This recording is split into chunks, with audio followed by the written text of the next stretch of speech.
Assalamualaikum warahmatullahi wabarakatuh. Di sini saya akan menjelaskan tentang prinsip belajar dan juga asas pembelajaran. Yang pertama-tama, apa sih belajar itu? Belajar merupakan suatu proses perubahan tingkah laku yang dilakukan secara sengaja untuk mendapatkan perubahan yang lebih baik. Dari perubahan tersebut timbul karena adanya pengalaman dan juga latihan. Akan tetapi, belajar bukanlah suatu hasil, melainkan proses untuk mencapai tujuan dalam rangka memenuhi kebutuhan menuntut ilmu. Kemudian, apa sih pembelajaran itu?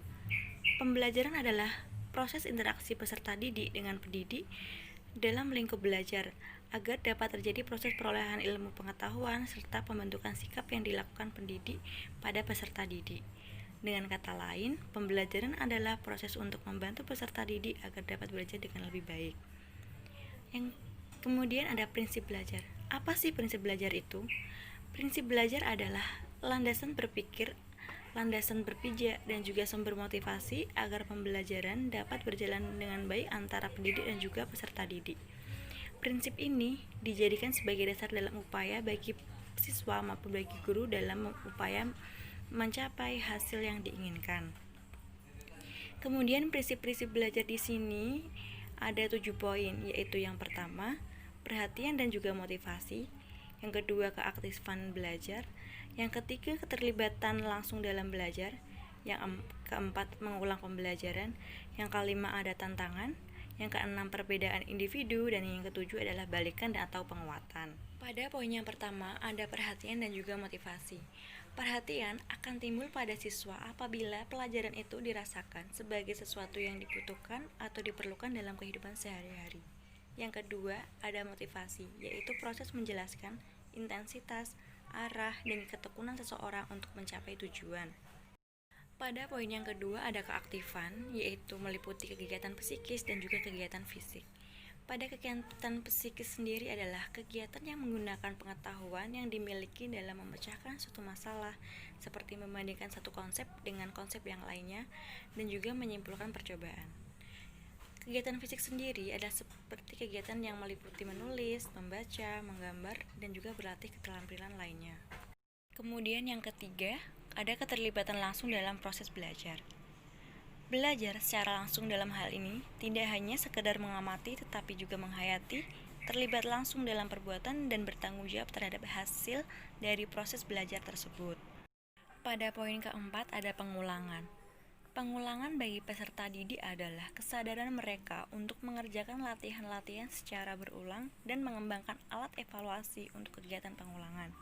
Jadi di sini belajar tidak hanya dilakukan satu kali, bisa dilakukan berkali-kali sampai dirasa bahwa peserta didik tersebut paham akan materi yang dipelajarinya tersebut. Pada poin kelima ini ada tantangan. Tantangan belajar di sini adalah segala macam bentuk hambatan dalam proses belajar. Ketika hambatan itu dapat diatasi, artinya peserta didik sudah dianggap paham terhadap materi yang dia pelajari tersebut. Pada poin yang keenam ada perbedaan individu. Peserta didik merupakan individu yang unik, artinya tidak dua orang siswa yang sama persis. Tiap siswa pasti memiliki perbedaan satu dengan yang lainnya, sehingga metode dan hasil belajar setiap individunya pun juga berbeda. Jadi, antara teman yang satu dengan teman yang lainnya juga pasti berbeda dalam hal menerima atau menanggapi dari pembelajaran tersebut. Kemudian yang terakhir adalah balikan dan juga penguatan.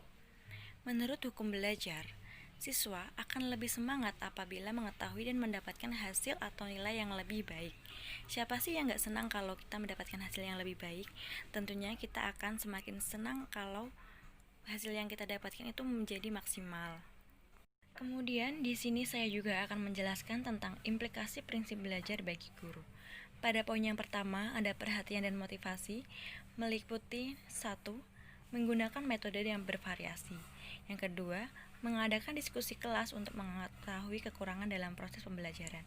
Yang ketiga, memberi semangat kepada peserta didik yang mendapatkan nilai rendah. Yang keempat, memberi contoh dan arahan kepada peserta didik. Kemudian pada poin yang kedua ada keaktifan, yaitu pertama, memberikan kesempatan pada peserta didik untuk melakukan eksperimennya sendiri. Yang kedua, memberikan kesempatan siswa untuk bekerja kelompok dan mempresentasikannya di depan kelas. Yang ketiga, memberi jeda untuk siswa bertanya dalam belajar. Kemudian pada poin yang ketiga ada keterlibatan langsung atau pengalaman, yaitu 1. Melibatkan siswa dalam mencari informasi, merangkum informasi, dan menyimpulkan informasi. Yang kedua, memberikan kesempatan peserta didik untuk melakukan eksperimen secara langsung. Yang ketiga, menggunakan sarana pembelajaran yang langsung bisa diakses oleh siswa. Kemudian pada poin berikutnya ada pengulangan, yaitu 1. Merancang hal-hal yang perlu diulang dan dipresentasikan dalam bentuk soal ataupun kuis. Yang kedua, mengulas materi yang telah diberikan sebelumnya. Yang ketiga, memberikan kegiatan pengulangan materi yang bervariasi. Kemudian selanjutnya di sini ada tantangan, yaitu 1. Memberikan tugas pada siswa dalam memecahkan masalah. Yang kedua, memberikan tugas pada siswa yang membutuhkan narasumber dari luar sekolah. Yang ketiga, memberikan kuis pada akhir pembelajaran. Kemudian pada poin berikutnya ada juga balikan dan penguatan, yaitu pertama, mengoreksi pekerjaan rumah siswa. Yang kedua, mengumumkan peringkat yang diraih oleh siswa. Yang ketiga, memberikan jawaban yang benar dan memberikan kesimpulan dari materi yang telah dibahas. Pada poin selanjutnya ada perbedaan individual, yaitu 1. Menentukan penggunaan berbagai metode yang diharapkan dapat melayani seluruh kebutuhan siswa. Kedua, mengenali karakteristik setiap siswa. Yang ketiga, memberikan remediasi atau pertanyaan kepada siswa yang membutuhkan. Jadi teman-teman, sekian yang bisa saya sampaikan terhadap materi proses pembelajaran. Terima kasih. Wassalamualaikum warahmatullahi wabarakatuh.